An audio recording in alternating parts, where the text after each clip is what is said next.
वृषभो विश्वरूप छन्दोभ्योऽध्यमृता सम्बभूव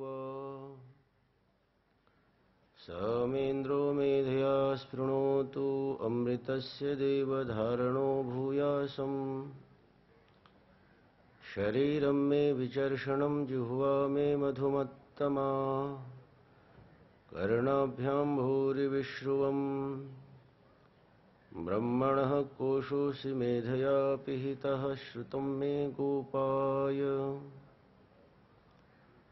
ॐ शान्तिः शान्तिः शान्तिः। वाङ्मे मनसि प्रतिष्ठिता मनो मे वाचि प्रतिष्ठितम् आविराविर्म एधि वेदस्य म आणिस्थः श्रुतं मे मा प्रहासीरनेनाधीतेन होरात्रान् सन्दधामि ऋतं वदिष्यामि सत्यं वदिष्यामि तन्मामवतु तद्वक्तारमवतु अवतु माम् अवतु वक्तारम् अवतु वक्तारम्। ॐ शान्तिः शान्तिः शान्तिः। शङ्करं शङ्कराचार्यं केशवं बादरायणम् सूत्रभाष्यकृतौ वन्दे भगवन्तौ पुनः पुनः। सच्चिदानन्दरूपाय विश्वोत्पत्त्यादिहेतवे तापत्रयविनाशाय श्रीकृष्णाय वयं नुमः। ॐ शान्तिः शान्तिः शान्तिः।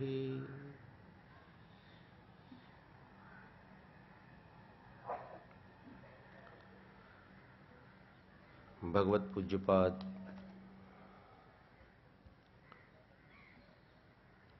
पावन सद्गुरु के चरणों में नमन करते हुए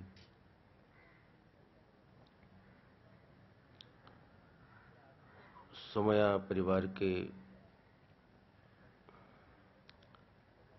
पवित्र आदि पुरुष करमसिंह भाई सोमया,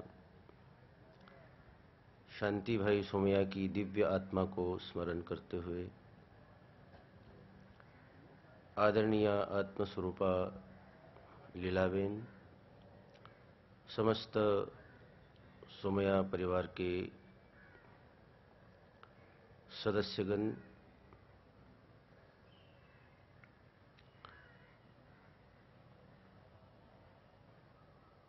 आत्मा की खोज करने वाले, सद्धर्म पर चलने वाले पवित्र आत्मा साधक जन,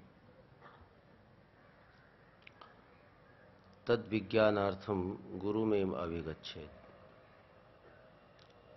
समित पाणि ही श्रोत्रियम ब्रह्मनिष्ठम।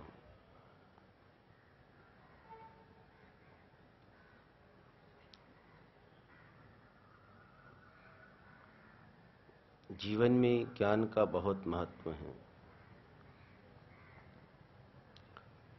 ज्ञान के बिना हमारे जीवन में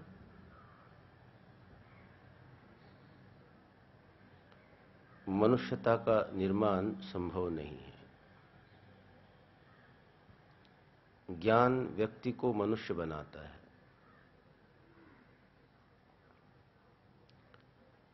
अज्ञान सहज उपलब्ध है, कुछ करना नहीं है।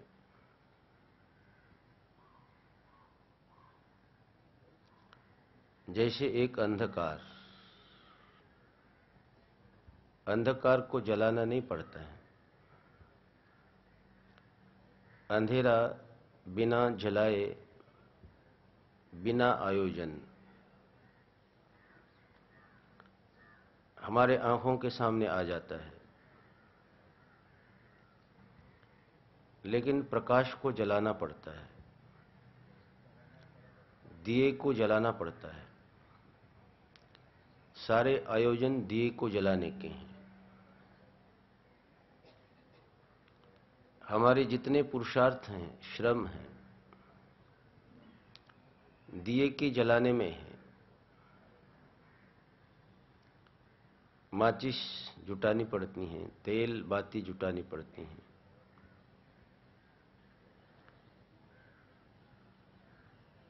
तब जाकर के एक दिए को हम जला सकते हैं।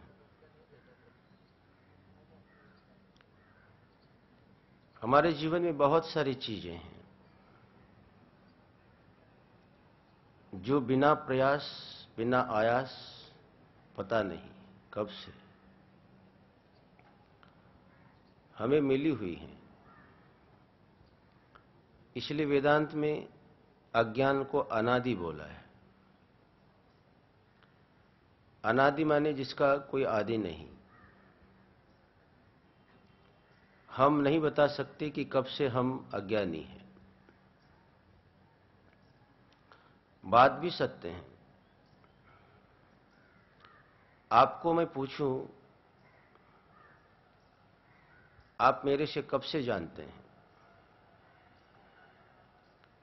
तो आप जानने की तिथि जरूर बताएंगे। आप बताएंगे कि आपको हम 4 साल से जानते हैं। आप बिल्कुल ऐसी तारीख बता सकते हैं, ऐसा समय बता सकते हैं जो यथार्थ हो। आप बता सकते हैं इतने दिन पहले, इतने बजे, अमुक स्थान पर आपको मैं मिला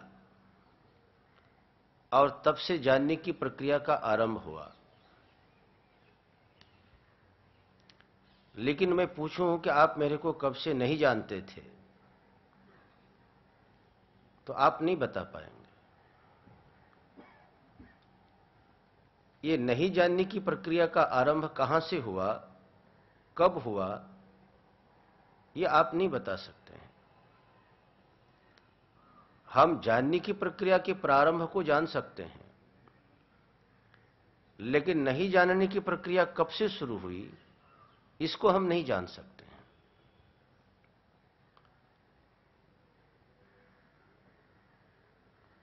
और इसीलिए अज्ञान को अनादि बोला।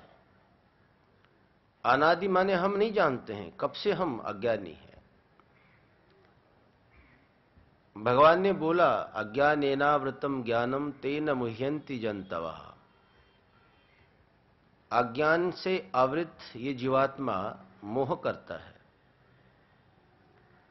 लेकिन ये अज्ञान से आवृत होने की जो प्रक्रिया कब से शुरू हुई, इसका कोई पता नहीं है। दार्शनिक भाषा में इसी को बोला गया अनादि। इसका आदि, इस प्रक्रिया का आरंभ हम नहीं जानते हैं। और इसको नहीं जानते हैं, इसी बात को कहने के लिए ही शास्त्र ने कहा कि अनादि है। काम, क्रोध, जलन, वासना, घृणा, ईर्ष्या, ये हमारे जीवन में सहज प्राप्त हैं, पैदा होते ही प्राप्त हैं। अज्ञान के साथ ये सारी चीजें प्राप्त हैं। कब से हम कामी हैं, कब से क्रोधी हैं, कब से जलन, घृणा, ईर्ष्याओं से भरे पड़े हैं, और इसकी कोई शिक्षा भी नहीं है। एक पैदा हुआ बच्चा भी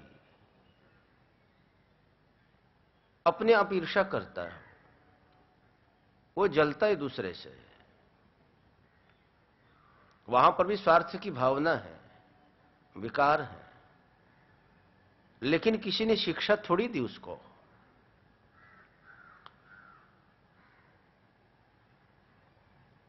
अज्ञान और अज्ञानजन्य वासना, घृणा, यही तो संसार है, और इसी को तो मिटाना है। सारे आयोजन इसको मिटाने में है।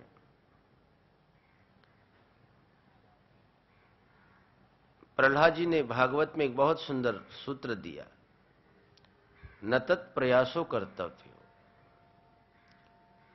संसार को करने के लिए कोई प्रयास करने की जरूरत नहीं है।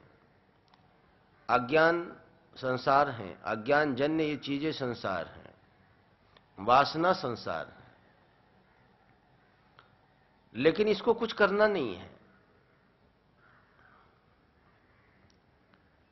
ये बहने की तरह है। काम आया बहा, और बहा तो हम बह गए। क्रोध हमारे मन में उठा और क्रोध में हम बह गए। जो भी वासना पैदा हो जाती है हमारे मन में, वासना के प्रवाह में हम बहते चले जाते हैं। अज्ञान और अज्ञानजन्य चीजों में जीना माने बहने की तरह है, और ज्ञान को पाने का जो मार्ग है वो तैरने की तरह है। आप बिना किए ज्ञान को पा नहीं सकते हैं। हमें ज्ञान को पाना है तो श्रम करना पड़ेगा। नदी की धारा को काटना है, तैरना है, तो पुरुषार्थ करना पड़ेगा। बहने के लिए कुछ करना नहीं पड़ता है, बिना किए आदमी बह जाता है, वहां पुरुषार्थ नहीं है।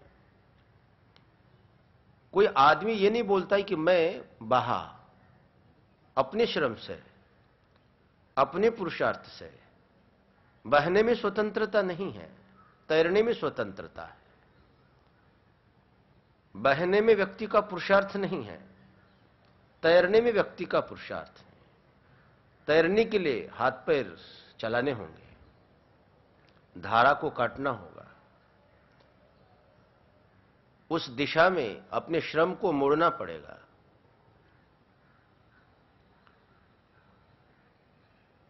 बहुत सुंदर सूत्र दिया प्रहलाद जी ने, न तत् प्रयासो कर्तव्यो। काम में, क्रोध में, अज्ञान में, जलन में, घृणा में, ईर्ष्या में, इसमें कोई प्रयत्न नहीं है। यहां पुरुषार्थ की सफलता नहीं है। जो विपरीत धारा जीवन को अकाम, निष्काम, रागत द्वेष से ऊपर उठाकर ज्ञान में, चेतना में स्थिर करने के लिए पुरुषार्थ है। जितने भी उपदेश हैं और साधक की साधना के प्रयत्न हैं, ये सब हमारे श्रम पर आधारित है। शास्त्र जगह जगह पर आपको ज्ञान की ज्योति जलाने की बात करता है। सामान्य रूप से प्राप्त जो चीजें हैं वहां से हमें ऊपर उठना है। मनुष्य पैदा होता है, आपको लगता है, लेकिन मनुष्य पैदा नहीं होता है, उसको पैदा करना पड़ता है। एक व्यक्ति पशु की तरह पैदा होता है और ज्ञान के द्वारा, अपने उन्नत जीवन के द्वारा इसमें मनुष्यता सृजित करनी पड़ती है। ज्ञान और आचरण से व्यक्ति मनुष्य कहलाने का अधिकारी बनता है।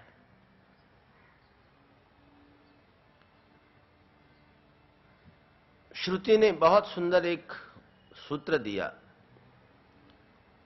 हमारे भीतर की सामान्य प्रवृत्तियों पर नियंत्रण कर हमारे भीतर की ऊर्जा को दिव्य चेतना में रूपांतरित करने के लिए हम गुरु की शरण ग्रहण करें। तद विज्ञानार्थम गुरुम एव अभिगच्छेत्। ज्ञान हमारे जीवन में बहुत महत्वपूर्ण है। मैंने कल के प्रसंग में चलते चलते एक बात कह दी थी। जानकारी, मान्यता और अनुभूति। हम बहुत सारी चीजें जानते हैं। हमारी इंद्रियां हमारे मन में संस्कार और स्मृतियों का निर्माण करती हैं। हम आंख से जिस चीज को देखते हैं वो चीज संस्कार और स्मृति बनकर हमारे माइंड में प्रवेश कर जाती है। कान से जो श्रवण करते हैं वो चीज संस्कार और स्मृति बनकर हमारे माइंड में प्रवेश कर जाती है। जिसको हम छूते हैं, जिसको सूंघते हैं, जिसको चखते हैं, वो चीज संस्कार और स्मृति बनकर हमारे माइंड में प्रवेश कर जाती है।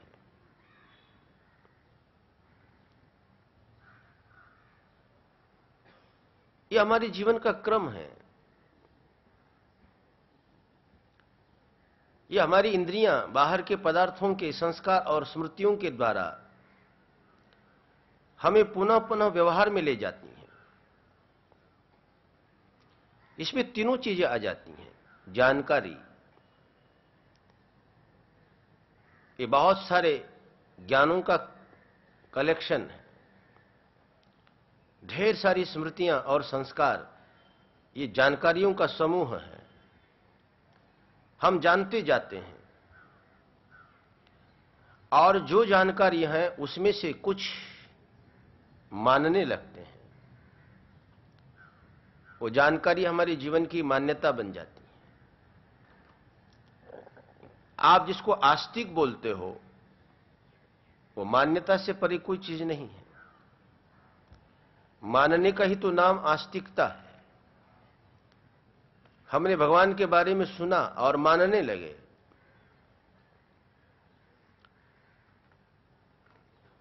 हमने आत्मा के बारे में सुना और मानने लगे। और ये जो मान्यता है ना, श्रद्धाजन्य है, आस्थाजन्य है। जानने की अपेक्षा मानना श्रेष्ठ है। जानने से कुछ होता नहीं है, मानने से होता है। हम जानते हैं ये हमारे पिता है, लेकिन आप पिता को मानते हैं कि नहीं? हम जानते हैं ये ईश्वर हैं, ये भगवान हैं, ये शास्त्र हैं, लेकिन उसको मानते हैं कि नहीं? मान्यता आस्थाजन्य है, श्रद्धाजन्य है। श्रद्धा हमारे जीवन की गहरी अनुभूति है। श्रद्धा निष्ठा है। और जैसे वस्तु को हम मानने लगते, विचारों को मानने लगते हैं, वो विचार हमारे जीवन के चरित्र बनना शुरू हो जाते हैं। विचार चरित्र तब तक नहीं बनते हैं जब तक उन विचारों पर हमारी आस्था नहीं होती। आपके पास बहुत गहरे विचार हैं और भगवान भी हैं, लेकिन आस्था नहीं।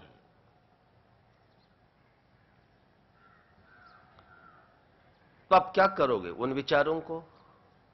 आपके पास होंगे एक लाइब्रेरी की तरह। आपके पास पुस्तक तो हैं, लेकिन पढ़ते नहीं हैं। आप पढ़ते तो हैं, बहुत सारी जानकारियां हैं, लेकिन आप उस पर चलते नहीं, किसी काम का नहीं है। इसलिए जानकारी की अपेक्षा मान्यता श्रेष्ठ है। कई बार आप बोलते हो ना, हम जानते हैं लेकिन मानते नहीं हैं। और कई बार ऐसा होता है हम जानते नहीं हैं लेकिन मानते हैं। और मान्यता के साथ हम होना शुरू हो जाते हैं। यही कारण है कि भगवान ने कहा, श्रद्धावान लभते ज्ञानम तत्परः संयतेन्द्रियः ज्ञानम लब्ध्वा पराम शांति मच्चरेनाधिगच्छति गुरुम एव अभिगच्छेत्। ज्ञान का स्रोत, जहां से हमें ज्ञान पाना है, वही तो गुरु है। और ये गुरु जो शब्द है ना, बड़ा महत्वपूर्ण है। ये गुरु कोई व्यक्ति का नाम नहीं है। वस्तुतः गुरु माने ज्ञान का नाम है। ऐसा व्यक्ति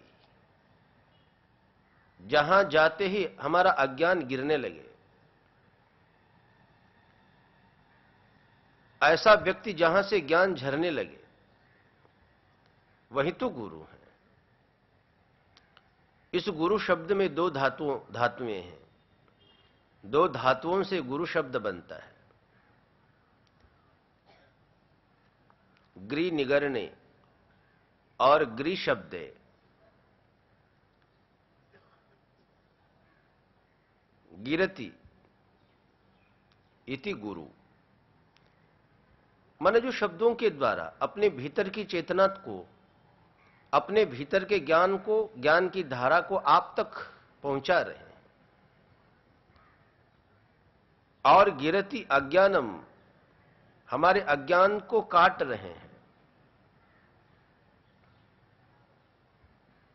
उसी को तो गुरु बोलते हैं। और बहुत मजेदार बात,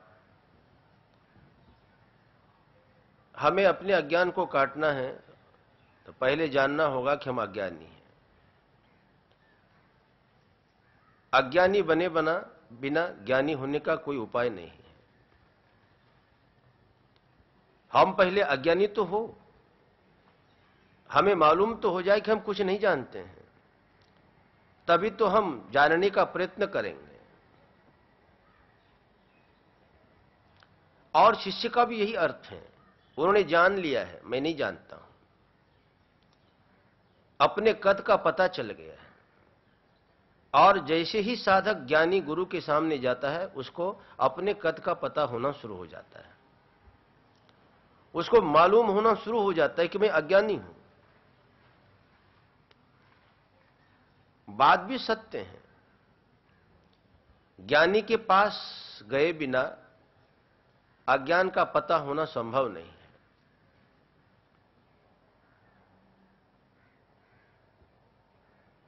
ये कद है। आप थोड़े ऊंचे आदमी के बगल में खड़े हो जाते हैं तो आपको मालूम होने लगता है कि हम बहुत ठिंगने हैं, हमारा कद बहुत छोटा है। और आप ठिंगने आदमी के बगल में खड़े हो जाते हो तो आपको मालूम होना शुरू हो जाता है कि हम बहुत ऊंचे हैं। दूसरा आदमी हमारे होने की खबर देता है। 1000 काले हो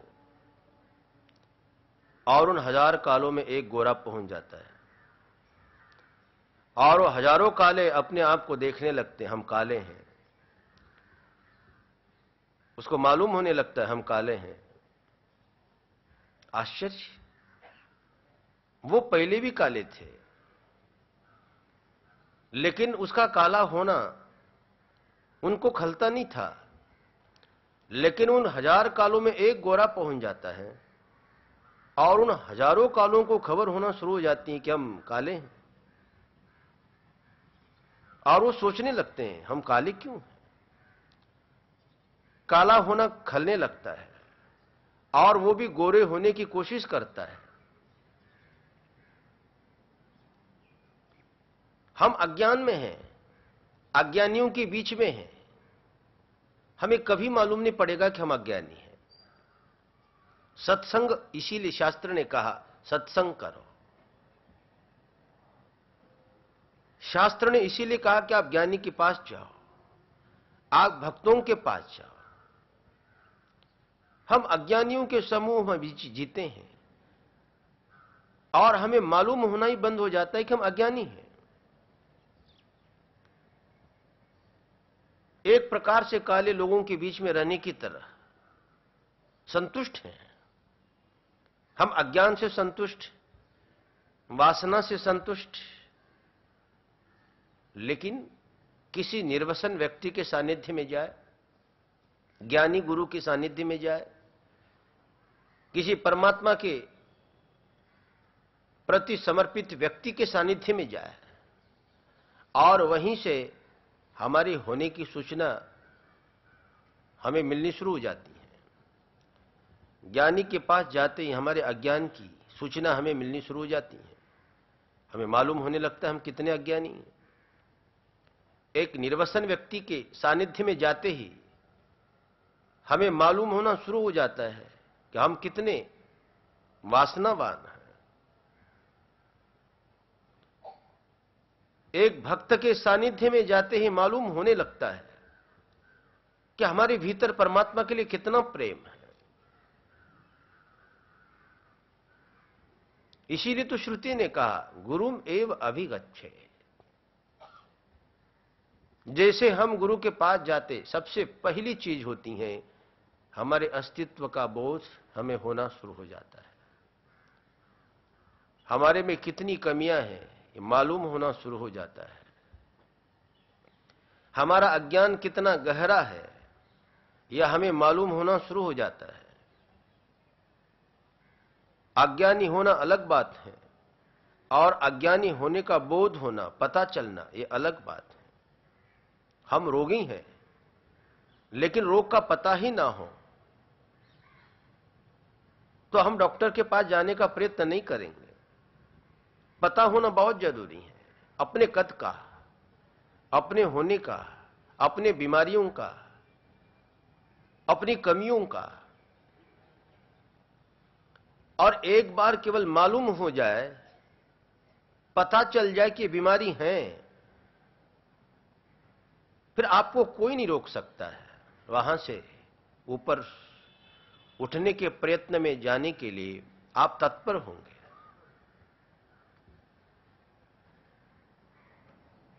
जब देश स्वतंत्र हो रहा था हमारे यहां के नेताओं ने और कुछ नहीं किया, केवल यहां के लोगों को बताना शुरू कर दिया कि तुम गुलाम हो। गुलामी में रहते रहते यहां के लोग भूल गए हम गुलाम हैं। और उसके बाद नेताओं ने याद दिलाना शुरू कर दिया तुम गुलाम हो, तुम गुलाम हो और तुम स्वतंत्र हो सकते हो। तुमको गुलाम बना दिया गया और एक बार लोगों को मालूम पड़ा कि हम गुलाम हो गए, अंग्रेजों ने हमको गुलाम बना दिया है और उसी समय यात्रा चल पड़ी स्वतंत्र होने की। पुरुषार्थ किया, बलिदान किया, शहीद हो गए और उन्हें स्वतंत्रता पाई। ये व्यक्ति के जीवन का स्वभाव केवल मालूम होना, मैं कामी हूं, मैं क्रोधी हूं, मैं वासना में हूं, मैं अज्ञानी हूं, इसका पता हो जाए। अपने कमियों का पता होना बहुत जरूरी है और वहीं से क्रांति का सूत्रपात, क्रांति का आरंभ हो जाता है।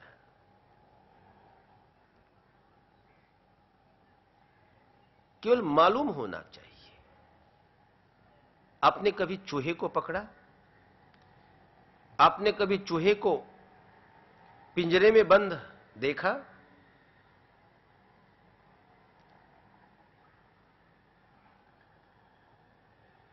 चूहे को बहुत खाने वाली अच्छी चीज पिंजरे में रखना, खिलाना, तभी तक खाता है वो चूहा। बहुत अच्छी चीज अपने पिंजरे में रखी है और जैसे वो खाएगा, उसको छुएगा और वो बटन दबेगा, बंद हो जाएगा। आपको मालूम है चूहा खाना शुरू कर देता है, खाता रहता है और जैसे ही उसको मालूम पड़ता है कि मैं बंद हो गया हूं। आप प्रैक्टिकल देखना, कितनी भी अच्छी चीज हो पिंजरे में, एक बार चूहे को मालूम हो जाता है कि मैं बंद हो गया हूं, उसके बाद वो चूहा नहीं खाता है। उसको मालूम हो गया मैं बंद हो गया हूं। अब वो निकलने की कोशिश करता है, अब वो खाने की कोशिश नहीं करता है। वो चारों ओर घूमेगा, दौड़ेगा, फुसफुसाएगा, दरवाजा ढूंढेगा।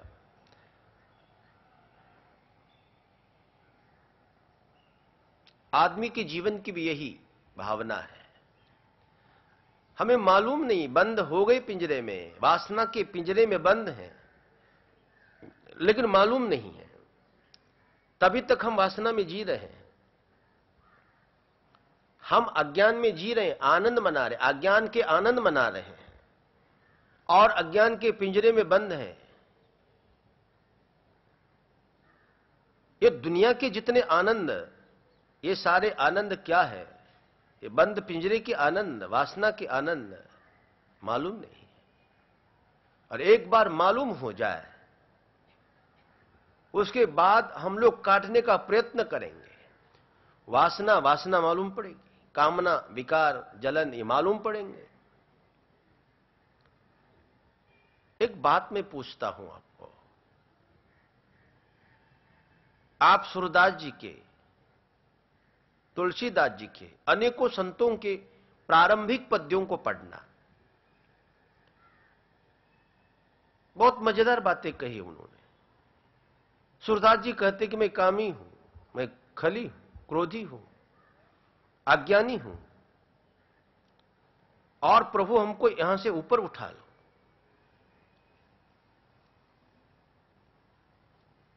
उन्हें ऐसा मालूम पड़ा मैं कामी हूं, क्रोधी हूं।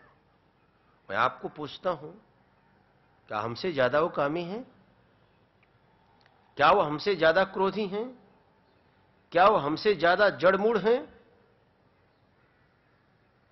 लेकिन वो कहते हैं, प्रभु से प्रार्थना करते हैं, और वो प्राणों से प्रार्थना करते हैं। ऐसा लगता है मनो बिलबिला रहे हैं, भगवान के सामने ऐसे करुण क्रंदन करके प्रार्थना करे, प्रभु हमें यहां से ऊपर उठाओ, कामनाओं से, विकारों से। हम भी हैं उनसे भी ज्यादा, लेकिन हम भगवान से कभी प्रार्थना नहीं करते हैं, क्योंकि है लेकिन मालूम नहीं। पिंजरे में बंद है लेकिन मालूम नहीं, इसलिए मालूम होना बहुत बड़ी बात है। आज्ञानम यदतोन्यथा, भगवान ने कहा सारी चीजें ये हम जी रहे हैं, ये सब अज्ञान है, लेकिन मालूम नहीं। ज्ञानेश्वर महाराज ने एक बहुत सुंदर उक्ति कही, मालूम होना क्या है। मैं आपको पूछता हूं, क्रोध बुरा है, अज्ञान में जीना बुरा है, हमें मालूम है कि नहीं? आप तो यही कहोगे मालूम है, लेकिन ज्ञानेश्वर महाराज ने बहुत गहरी बात बोली। मालूम होने का मतलब क्या है? मालूम होना क्या, यही हमें मालूम नहीं है। ज्ञान क्या है, यही हमें मालूम नहीं। हम अज्ञान को ही हम ज्ञान समझते हैं। उन्होंने एक दृष्टांत दिया, आप भोजन कर रहे हैं, आप बहुत भूखे हैं, और जैसे आप भोजन करने का प्रारंभ करते हैं, किसी आदमी ने आकर आपको बोल दिया इसके अंदर जहर है, और जिसने कहा वो प्रामाणिक व्यक्ति है, आप आराम से उसके ऊपर भरोसा कर सकते ऐसा आदमी है। अब मैं आपको पूछता हूं क्या करोगे? बहुत भूखे हैं आप, लेकिन आपको मालूम पड़ा कि इसके अंदर जहर है। उस समय आपको ऐसा लगेगा क्या, चलो 2 ग्रास खा लेंगे? 1 ग्रास, अरे थोड़ा सा यूं उठा के थोड़ा छुआ लो जीभ को, इसको बोलते ज्ञान। अब आपको ज्ञान हो गया, आपको मालूम पड़ा इसके अंदर जहर है, और उसके बाद आप नहीं खाओगे। आपको सामने वाला कितना भी बोले, कितना भी प्रलोभन दे,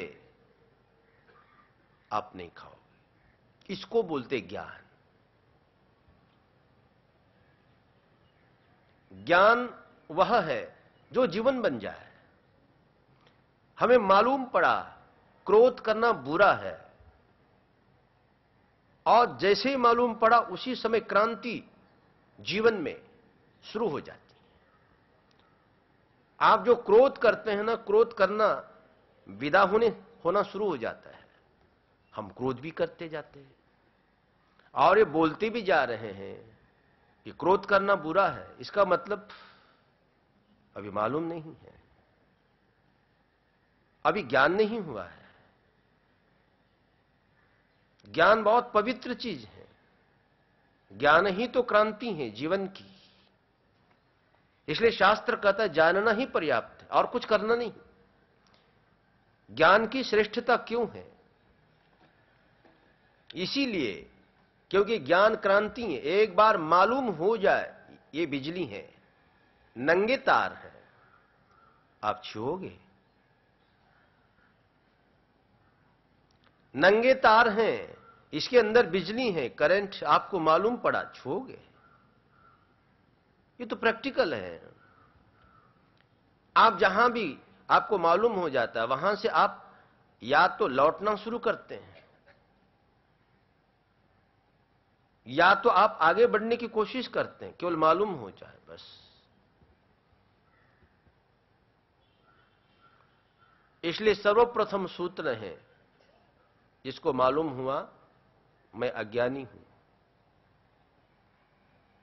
बस वहीं से शिष्य होने की यात्रा है, साधक होने की यात्रा का प्रारंभ है। मालूम हो गया और उसके बाद फिर गुरु अभिगच्छे, बुद्ध को मालूम पड़ा। हम भी कहते हैं ये संसार बहुत दुखरूप है, और बुद्ध ने भी कहा, दोनों में अंतर क्या है? बुद्ध को मालूम पड़ा अच्छा सबको बूढ़ा होना है, हमको भी मालूम है, लेकिन हमारा मालूम होना नहीं मालूम होने जैसा है। और बुद्ध का मालूम होना, देखो मालूम होना है, बुद्ध को मालूम पड़ा सबको बूढ़ा होना है। बोले हमको भी? बोले हां। बुद्ध ने देखा एक मरे हुए आदमी को, और बुद्ध को मालूम हुआ मरना है। बोले मेरे को भी। उनके सेवक ने कहा भंते सबको मरना है, जैसे ये मरा वैसे आप भी मरोगे। मालूम हुआ और क्रांति शुरू हो गई, शिष्यत्व जाग पड़ा, साधना का भाव जगा और वो वैराग्य में बदल गया। नारायण सब कुछ छोड़कर साधना में लग गए। तद्विज्ञानार्थम गुरुम एव अभिगच्छे। अब श्रुति कहती कि गुरु के पास जाए तो कैसे जाए? मालूम तो पड़ा, ज्ञान को पाना है, जीवन की कमियों को हटाना है, सर्वोच्च आत्म तत्व की अनुभूति पाना है। गुरु के पास जाने के तरीके बता रहे हैं। ये श्रद्धा जो है ना, पहला तरीका है। श्रद्धा पूर्वक जाए, क्योंकि हमारे जीवन में कोई भी काम महत्वपूर्ण नहीं होता है, वो काम करने का जो तरीका है ना वो महत्वपूर्ण होता है। हमें काम महत्वपूर्ण नहीं बनाता है, काम करने का तरीका महत्वपूर्ण बनाता है। गुरु के पास जाना महत्वपूर्ण नहीं, गुरु के पास जाने का जो तरीका है ना वो महत्वपूर्ण है। सभी लोग बैठे हैं, लेकिन कितने लोग तरीके से बैठते हैं?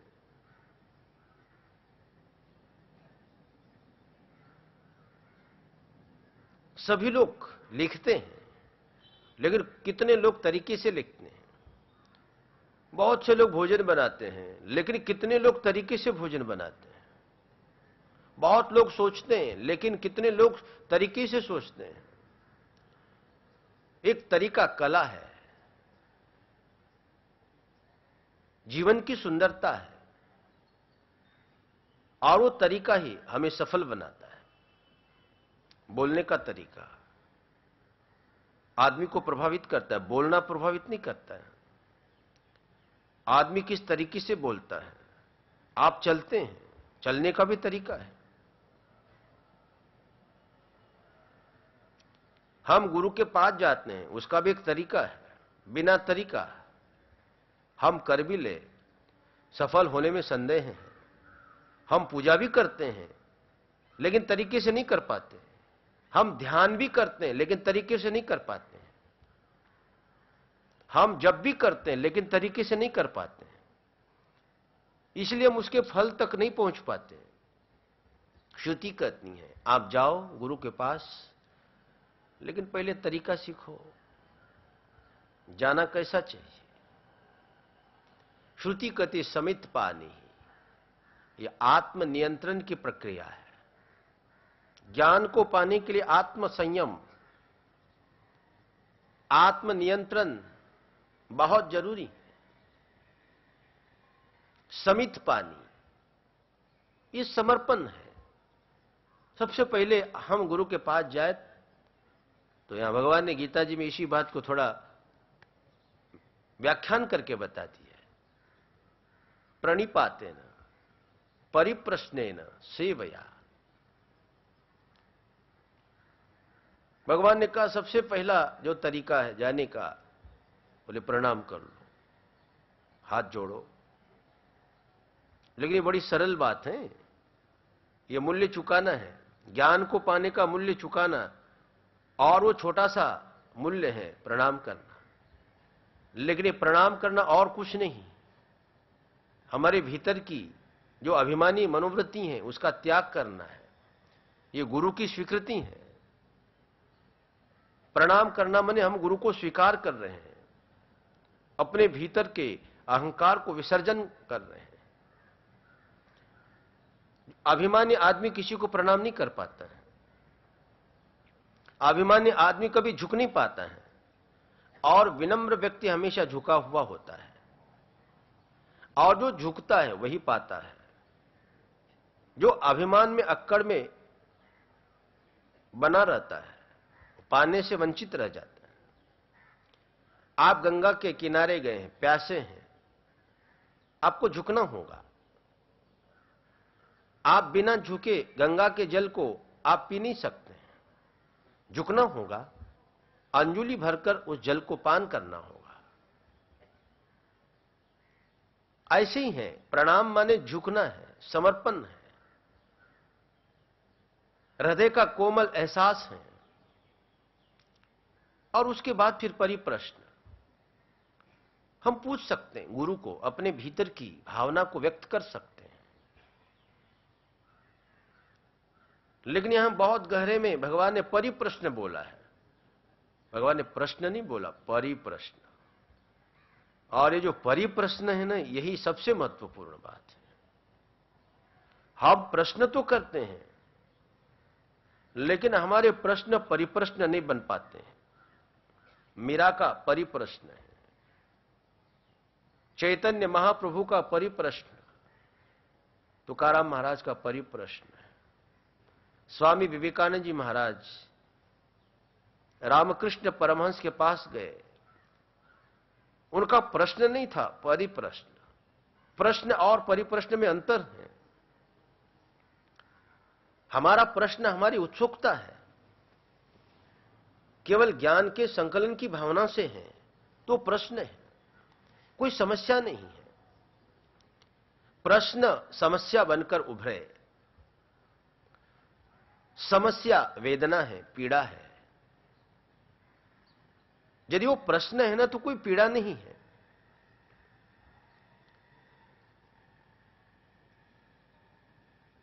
आपको भूख लगी है, जैसे आपको भूख लगती है, ये समस्या है, वेदना है, हा? ध्यान देना, आपको भूख लगी है, और उस समय आपको कितना भी कोई बोले भैया चलो थोड़ा सत्संग करें, आप क्या बोलोगे? नहीं नहीं, भूख लगी, पहले हम खाएंगे। तो वहां वेदना है, वहां पीड़ा है, वो समस्या है। और जब तक उसका हल नहीं करेंगे आप चैन से नहीं बैठेंगे। ऐसे परमात्मा का न होना, परमात्मा का पाना, पाने की इच्छा का होना, ज्ञान को पाने की इच्छा का होना, अपने प्रश्नों के उत्तर पाने की भावना, ये सामान्य प्रश्न है, सामान्य उत्सुकता है, यह हमारे जीवन की समस्या है।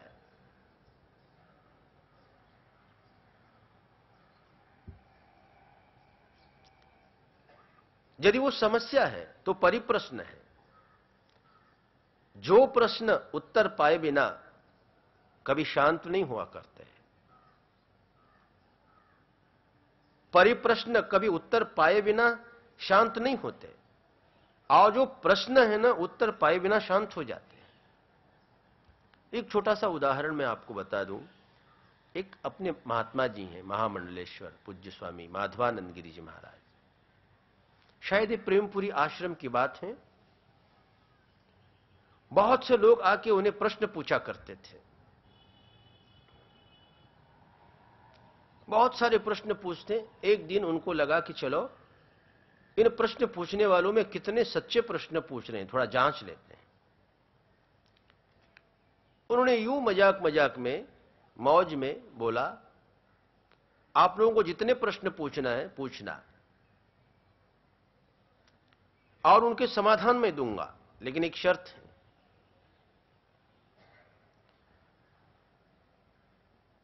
एक प्रश्न का 100 रुपया। आप एक प्रश्न पूछिए, उसके साथ 100 रुपया चिपका के भेज दीजिए, और उसका समाधान एक ही बार दूंगा मैं। आपको समझ में आए या न आए, उसी प्रश्न को यदि दोबारा पूछना हो तो लेना बेन, फिर 100 रुपया। मैं पूछता हूं, उसके बाद कितने लोगों ने प्रश्न पूछे होंगे।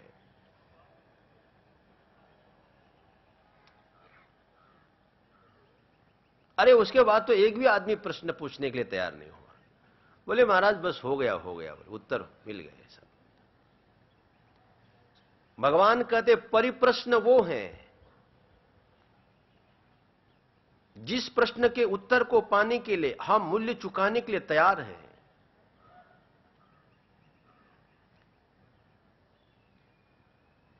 और वो प्रश्न है नारायण, जिन प्रश्नों के उत्तर को पाने के लिए कोई हमारे लिए मूल्य चुकाने की तैयारी नहीं है। आपको उत्तर पाना है तो आप मूल्य चुकाने की तैयारी करोगे। त्याग, वैराग, ये क्या है? सेवा क्या है? मूल्य चुकाना है। ज्ञान के मूल्य को चुकाने का अर्थ यहां सेवा है। एक मजेदार घटना कबीर की जीवन की।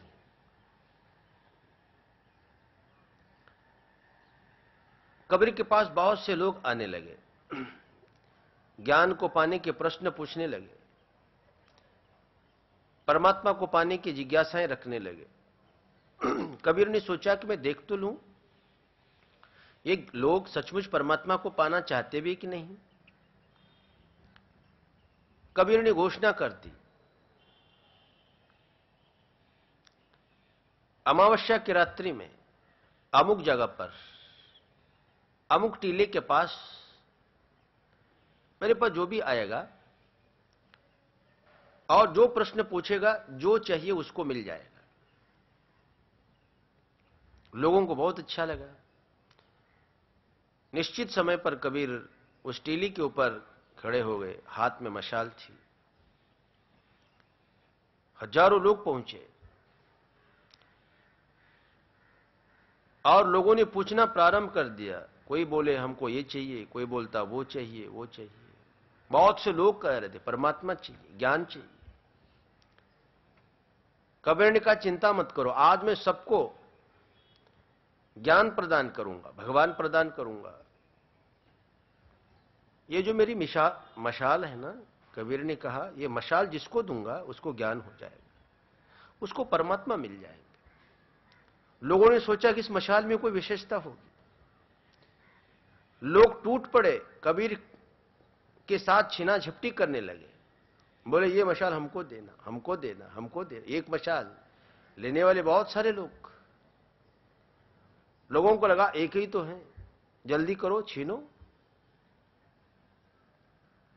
वो प्रतीक्षा भी नहीं कर पा रहे थे, कबीर उठा के दे। छीना झपटी कर रहे थे कबीर के साथ।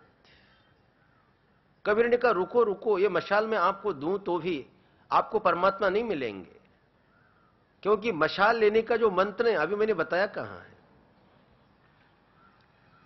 पहले जान तो लो मशाल लेने का मंत्र। लोगों ने कहा बोलो क्या मंत्र है, जल्दी बोलो।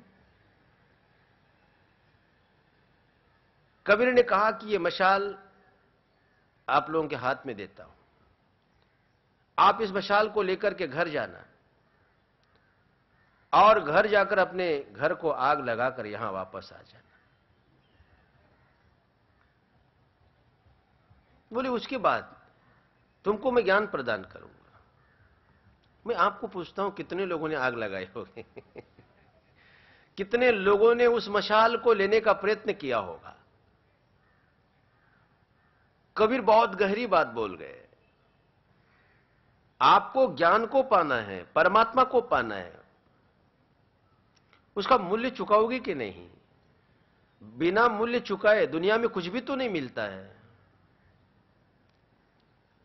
यह मूल्य चुकाना व्यक्ति के जीवन का निर्माण करता है, ध्यान देना।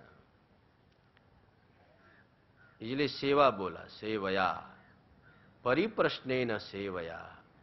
आपके मन में परिप्रश्न है, सचमुच परमात्मा को पाने की भावना, अब आप मूल्य चुकाने की तैयारी करेंगे।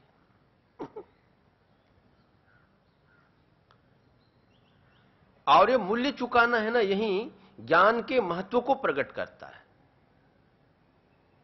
वस्तुतः ज्ञान का कुछ भी मूल्य नहीं है। जो मूल्य है ना, वो ज्ञान को पाने के लिए जो हम चुकाते हैं उसका मूल्य है। हमारे पास ज्ञान है लेकिन ज्ञान का कोई मूल्य क्यों नहीं है? क्योंकि वो ज्ञान हमने बिना मूल्य चुकाए पाया है। इसलिए हमारे अज्ञान को मिटाने में समर्थ नहीं हो पाता है।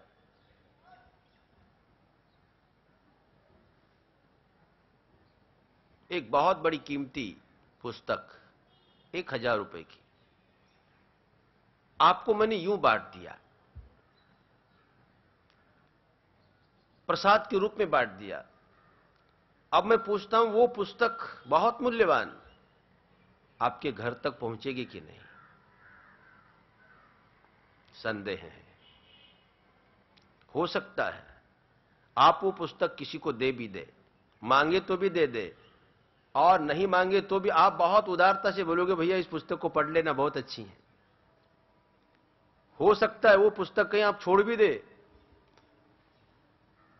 हो सकता है आप भूल भी जाए, लेकिन वो पुस्तक लेते समय मैंने ज्यादा नहीं, 1100 की पुस्तक है, 500 रुपए लिए हैं। अब वो पुस्तक आपके घर तक पहुंचेगी कि नहीं? ईमानदारी से। अब सब लोग गर्दन हिला रहे, हां हां।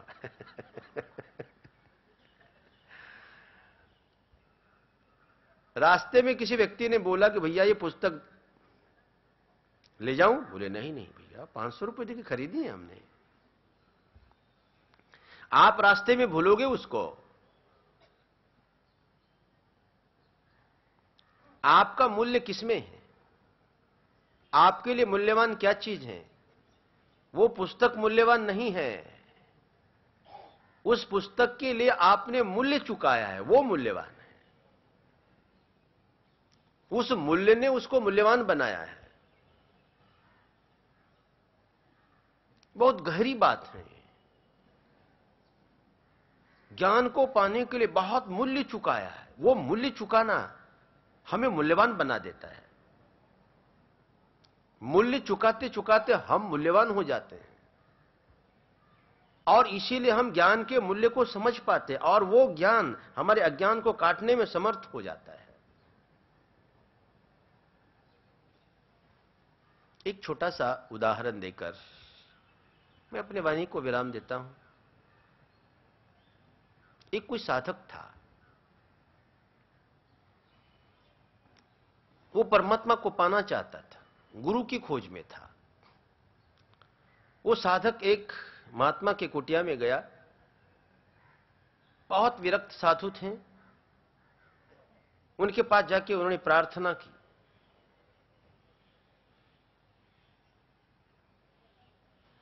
क्या आप मेरे गुरु बन सकते हैं? साधु ने कहा मैं नहीं बन सकता। साधक ने पूछा मुझे क्या करना चाहिए फिर? महात्मा ने कहा कि तुम गुरु को खोज लो। साधक ने पूछा गुरु को खोजूं, लेकिन कैसे खोजूं? उसकी कोई पहचान?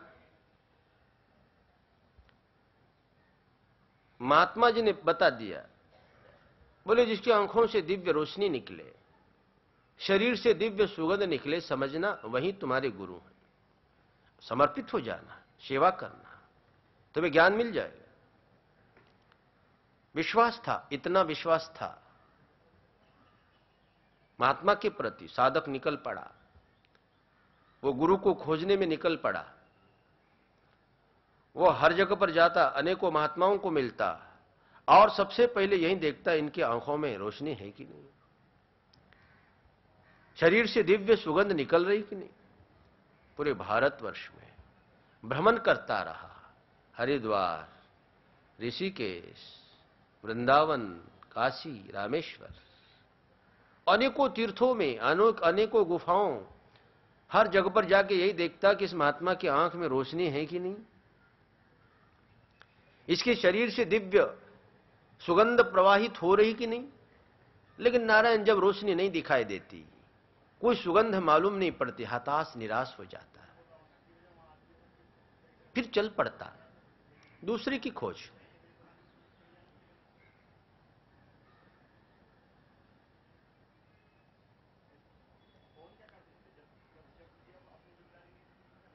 एक साल बीता, भ्रमण करते करते करते करते मानो एक भारतवर्ष की परिक्रमा हो गई। संध्या का समय, नदी के किनारे हताश निराश सोच रहा था, काश हमें गुरु मिल जाते हैं और जो गुरु ने पहचान बता दी उसके अनुसार कोई साधु मिल जाता है। क्या ऐसा तो नहीं कि उन्होंने जो पहचान बताई वो पहचान ना हो। उसी समय अचानक उसको ऐसा महसूस हुआ, कोई सुगंध, बहुत प्रसन्न हुआ। लगता है ऐसी सुगंध दिव्य हमने कभी सूंघी नहीं थी। बहुत प्रसन्न हुआ और वो आगे बढ़ने लगा, ये सुगंध कहां से आ रही है। अचानक उसकी दृष्टि पड़ी, नदी के किनारे पर एक झोपड़ा है।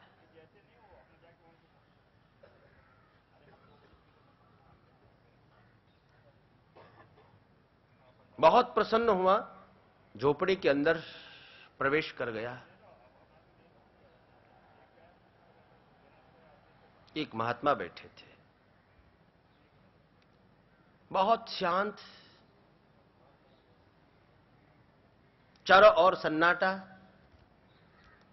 ध्यान से देखा, ओहो, सुगंध इन्हीं के झोपड़े से आ रही थी। पूरा झोपड़ा उस दिव्य सुगंध से भरा हुआ था। बैठ गया आसन लगाकर और वो ध्यान से देखने लगा, इनकी आंखों से दिव्य रोशनी प्रवाहित हो रही क्या। पहली शर्त तो पूरी हो गई। आश्चर्यचकित हो गया वो साधु, वो साधक, महात्मा की आंख से दिव्य रोशनी प्रवाहित हो रही थी। और प्रसन्न हुआ, और निकट गया, और निकट गया। थोड़ा अंधेरा था, संध्या का वक्त था। वो दिव्य रोशनी आंख से चमक रही थी। नजदीक जाके देखा और आश्चर्यचकित हो गया, 1 वर्ष पहले जो साधु मिला था ना, वही था वो।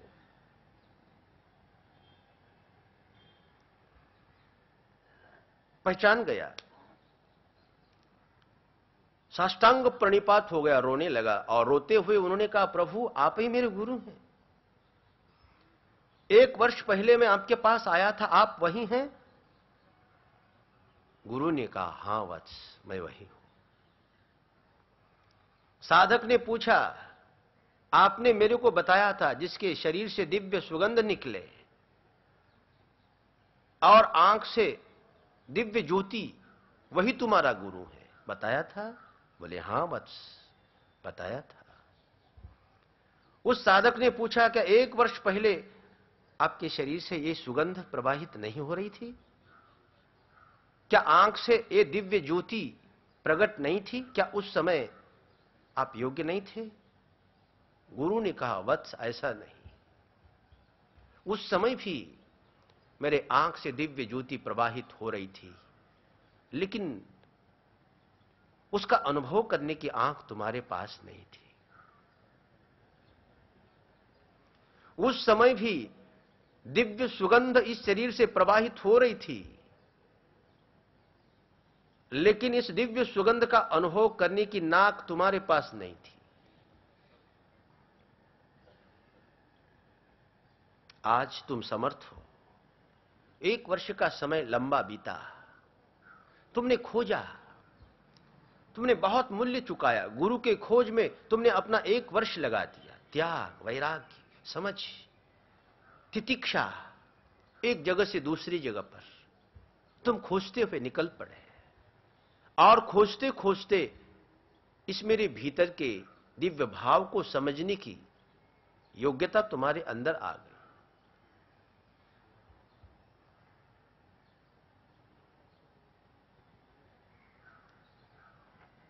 मूल्य चुका लिया। बिना मूल्य चुकाए मालूम कैसे होगा? यह मूल्य चुकाने की बात हमें योग्य बना देती है। 1 वर्ष का लंबा समय खोज, यह परिप्रश्न था।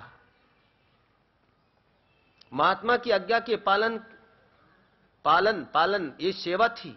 आज्ञा का पालन करना भी सेवा है। और उस सेवा परिप्रश्न के द्वारा वो गुरु के गुरुत्व को समझने में समर्थ हो पाया। ये मूल्य चुकाना है। वर्षों ढूंढने के बाद जो चीज मिल जाती है ना, उसका मूल्य हो जाता है।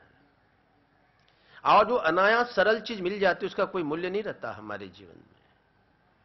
इसलिए भगवान ने कहा, तद्विद्धि प्रणिपातेन परिप्रश्नेन सेवया उपदेक्षन्ति ते ज्ञानम ज्ञानिनस् तत्वदर्शिनः श्रद्धावान लभते ज्ञानम तत्परः संयतेन्द्रियः। आस्था के साथ गुरु के पास समर्पित होकर जाएं, ज्ञान मिल जाता है। संयतेन्द्रिय, इंद्रियों का संयम आत्म संयम है। और ज्ञान पाने के बाद हमारे जीवन की सारी समस्याओं का समाधान हो जाता है। बड़ा सुंदर प्रकरण है।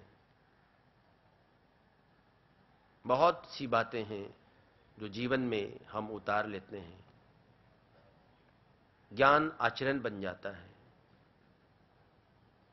वही ज्ञान आचरण बनकर आत्म साक्षात्कार के प्रति हेतु बन जाता है। मैं सोमैया संस्कृति विहार ट्रस्ट को बहुत बहुत धन्यवाद देता हुआ इस श्रृंखला को विराम देता हूं।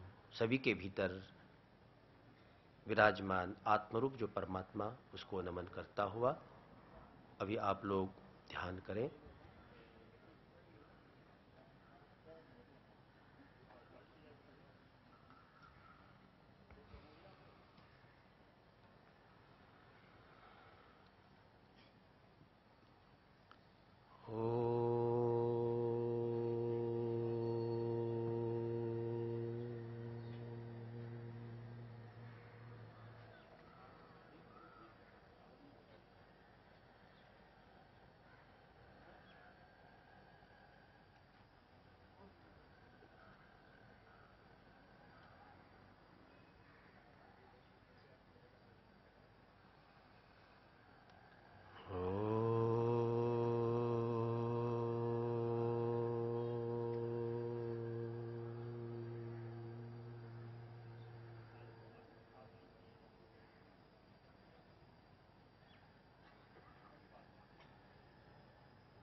पूर्णमदः पूर्णमिदं पूर्णात् पूर्णमुदच्यते पूर्णस्य पूर्णमादाय पूर्णमेवावशिष्यते।